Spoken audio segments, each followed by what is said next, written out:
हमारे साथ अनुराग भदौरिया इस वक्त जुड़ गए हैं, समाजवादी पार्टी के प्रवक्ता नेता। अनुराग जी, गिरफ्तारी हो गई आशीष मिश्रा की। आप ये कहिए कि मैं तो ये कहूंगा कि जब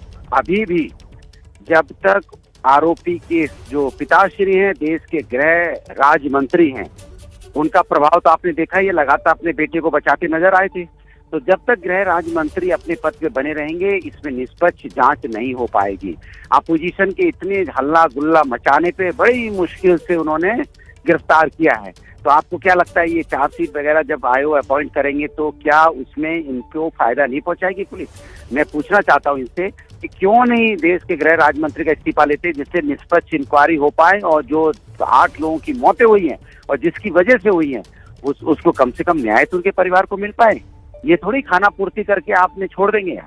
भाई आप बताइए, आपने किस धारा में बुक किया और क्या क्या उसने बताया है और किस तरह से आप उसको आप अपॉइंट करेंगे। तो इसलिए देश का गृह राज्य मंत्री जब तक इस्तीफा नहीं देगा, देखो मैंने आपको पहले ही बोला था, फिर बोल रहा हूँ, हम समाजवादी लोग पहले से इस बात को कह रहे हैं कि आरोपी है, उस पर आरोप तय होना चाहिए, उसे जेल जाना चाहिए।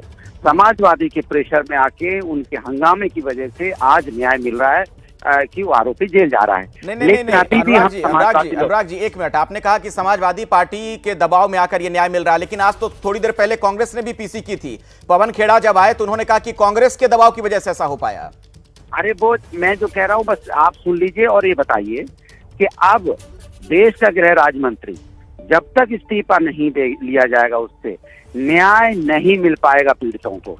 क्योंकि उन पीड़ितों को न्याय तभी मिल सकता है जब देश का गृह राज्य मंत्री, आरोपी का जो पिताजी हैं, वो जब तक अपने पद को मतलब आप ये कहना चाह रहे हैं अनुराग जी, चूंकि इनके पिता एक रसूखदार शख्स हैं, देश के गृह राज्य मंत्री हैं, तो आपको ये लगता है कि जब तक वो पद पर रहेंगे निष्पक्ष जांच मुमकिन नहीं है? नहीं, लगता नहीं है, यही होगा। क्योंकि वही तो बचा रहे थे, इतने दिन से कह रहे थे मेरा बेटा बेकसूर है। वो तो बिहेव कर रहे थे अपने पिता की तरह, वो देश के गृह राज्य मंत्री की तरह। कहां से उन्होंने व्यवहार किया, कब व्यवहार किया? 5 दिनों में जरा बता दीजिए आप।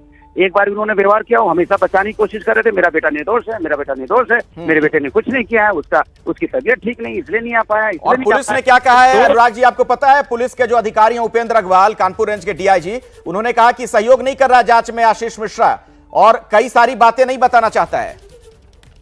तो वही तो कह रहा हूँ, कैसे करेगा भैया? देश के गृह राज्य मंत्री का बेटा है भाई, हल्के में ले रहे हैं क्या? आईपीएस महोदय की कहाँ हिम्मत है कि उससे सवाल पूछ लेंगे? जब तक आप पद से नहीं हटाएंगे, किसी आईपीएस और किसी पुलिस वाले उससे सवाल। चलिए ठीक है, शुक्रिया अनुराग जी हमारे साथ जुड़ने के लिए।